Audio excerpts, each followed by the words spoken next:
eternity's elevator up. Let's talk about heaven for the next few minutes as I come to a close. Now we're talking about eternity, so I may close for a while. So. What will heaven be like? What will heaven be like? People have all these ideas. And the most preeminent idea in our culture of TV and movies is people floating around on a cloud playing a harp. Folks, heaven's going to be a lot better than that. Amen. Heaven's going to be a lot better than just sitting on a cloud. First of all, let me say this. People have crazy ideas. They say, like he's a 68-year-old white man, but he thinks in heaven he'll be a 16-year-old Chinese girl. That's real. People think this stuff. First of all, let me say this. In heaven, if you're saved, if you've got all your sins forgiven and Jesus is your Savior, in heaven, you will still be you. I know that shouldn't sound shocking, but people don't know this stuff. The Bible says Jesus came back from the dead. Amen? He died on the cross. He went into a tomb. 3 days later, he came out of the tomb. And when he appeared to his disciples, what did he do? Jesus walked up to one of the disciples. He'd been dead. Now he was alive, resurrected. Jesus said, touch me. Touch my hand. Do you see that I have flesh and bones? I'm not a ghost.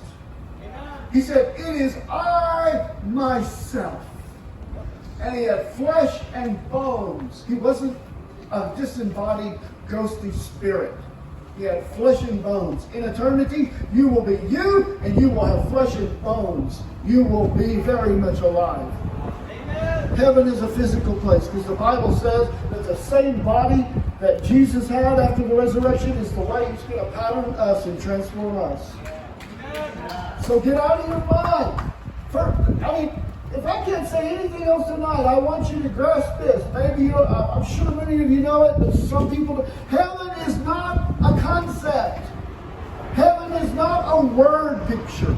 Heaven is not a metaphor. Heaven is a real place. With real stuff and real people with physical flesh and bones. Heaven is a real place. And here's how the Bible describes it in a word. In 3 different times in the New Testament, 3 different times the New Testament describes it as paradise. Paradise, does that sound good to you? That's what heaven is, paradise. The Bible describes it that way. I don't have time tonight to get into all the details, but I'm going to just put a few of them out here tonight. Heaven is not just some small little place. The Bible says in Hebrews 11:16, instead they were longing for a better country, a heavenly one. It's going to be a whole beautiful heavenly country. Therefore God is not ashamed to be called their God, for he has prepared a city for them. And I don't have time to go into all the details. I know you probably have heard some of those details. But heaven has a capital city. Amen.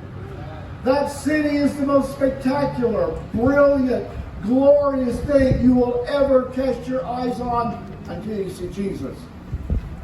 That city, the Bible says, has a brilliance and a splendor, like a golden amber color. And it just glows with the glory of God. The Bible says it has the brilliance of a precious stone, the city itself. So heaven has got quite a city for us. It's heaven's capital city. And for those who love Jesus and follow him, the Bible says that is our reward.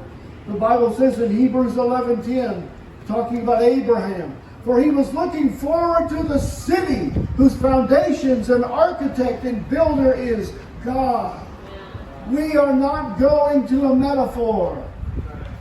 We are going to a city.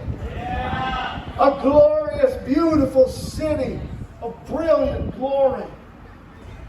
We're looking forward to that city whose foundations and whose architect is God. Listen to this one. I'm sure you've heard it. Hebrews 12:22. But you have come to Mount Zion, to the city of the living God, the heavenly Jerusalem. You